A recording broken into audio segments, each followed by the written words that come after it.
ආයුබෝවන් දුවේ පුතේ. ඔන්න බෙස්ට් ලර්න් එකට ආදරය කරන ඔයාලා හැමෝම ආදරයෙන් පිළිගන්නවා. අද මම ඔයාලත් එක්ක කතා කරන්න යන්නේ Word පාවිච්චි කරනකොට. Microsoft Word පාවිච්චි කරනකොට අපිට වැදගත් වෙයි කියලා හිතන දෙයක් ගැන.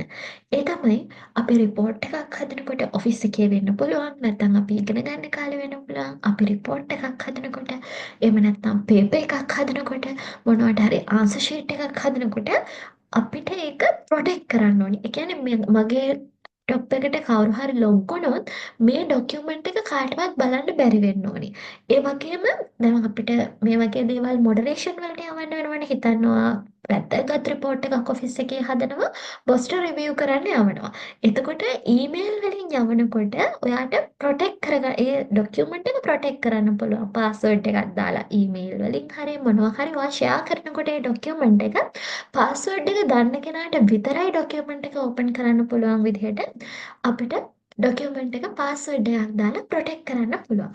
ඉතින් මේක ඇත්තටම ගොඩක් වැදගත් වෙයි ඔයාලා පේපර්ස් එහෙම හදන අය නම්. එතකොට පේපර් එකක් අපි කාටවත් රිවිව් කරන්න බැරි විදිහටනේ ෂෙයා කරන්නේ මොඩරේෂන් වලට රිවිව් කළත් අපි ඒක පාස්වර්ඩ් එකක් දාලා තමයි ෂෙයා කරගන්නේ.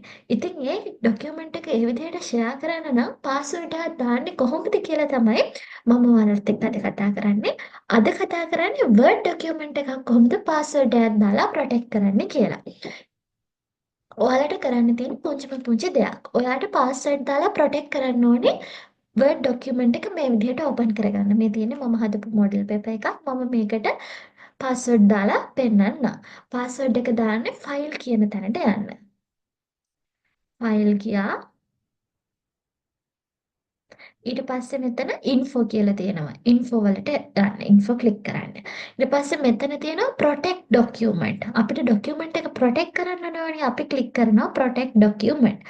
එතකොට protect document එකේ අපිට මේ ස්ටයිල්ස් ගොඩක් තියෙනවා. always open read only. ඒ කියන්නේ මේක edit කරන්න බෑ. අපි මේ document එක අහුවම කෙනෙක්ට read කරන්න විතරයි පුළුවන්. මේ විදිහේ විවිධ වර්ගයේ විදි තියෙනවා protect කරන්න පුළුවන්. මම ඔයාලට කිව්වේ password එකකින් protect කරන්නේ කොහොමද කියලා මම කියලා දෙනවා කියලා. ඉතින් ඒකට ඔයා යන්න ඕනේ මෙන්න මෙතන තියෙන second එක. encrypt with password කියලා. ඒක ක්ලික් කරලා මෙතන ඔයාලට දෙන්න ඕනේ password එක ගන්න. ඔන්න මම දැන් මට දෙන්න ඕනේ password එක type කරනවා. ඔයාලත් ඒ විදිහට type කරන්න.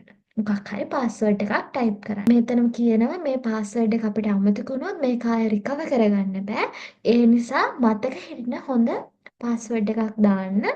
එතකොට අපි හොඳ password එකක් මේකට දාගන්න ඕනේ. දාලා අපි ඒක ඕකේ කරනවා. ඊට පස්සේ මේ දාපු password එක හරිද වැරදිද කියලා අපි බලා ගන්න ඕනේ. ඒක හරිද වැරදිද කියලා බලන්න නම් අපි ආයෙත් දාපු password එකම නැවත මෙතෙන්ට දෙනවා. ඒකේ කිසිම character එකක් වෙනස් කරන්න නැතුව.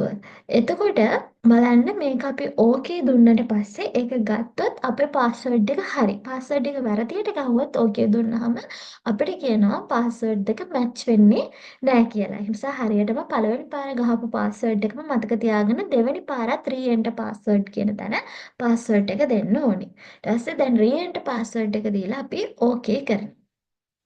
ඔන්න දැන් මෙතන ඔයාලට වැටෙනවා protect document කියලා. දැන් අපි මේ document එක ආයෙත් open කළොත් දැන් මේක close කරනවා save කරලා close කරන්න. අපි මේ document එක නැවත open කළොත් මෙන්න Word document එක open වෙන්නේ නැහැ. ඉල්ලනවා password එක. දැන් අපි අර දුන්න password එක දුන්නාම මේ document එක open වෙනවා. දැක්කද? ડોකියුමන්ට් එක ඕපන් වෙන්නේ පාස්වර්ඩ් එක දුන්නොත් විතරයි. මෙන්න මේ විදිහට Word ડોකියුමන්ට් එකක් අපිට ප්‍රොටෙක්ට් කරන්න පුළුවන් වෙනවා. ඉතින් මම හිතනවා මේ වීඩියෝ එක ඔයාලට ගොඩක් වැදගත් වෙන්න ඇති කියලා. මොකද ඔය රිපෝට් එහෙම ෂෙයා කරනකොට සමහර වෙලාවට අපිට සමහර රහස්‍යගත දේවල් දාලා තියෙනවා නම් පාස්වර්ඩ් එකක් දාලා ප්‍රොටෙක්ට් කරාම අපිත් සේෆ් ඒ වගේම ඕගනයිසේෂන් එකත් සේෆ්. ඉතින් මෙන්න මේ විදිහට තමයි Word ડોකියුමන්ට් එකක් ප්‍රොටෙක්ට් කරන්නේ. අපි ඊළඟ වීඩියෝ එකකින් බලමු. මේ Word document එකක් විදිහට නෙමෙයි අපිට මේ document එක යවන්න ඕනේ PDF එකක් විදිහට.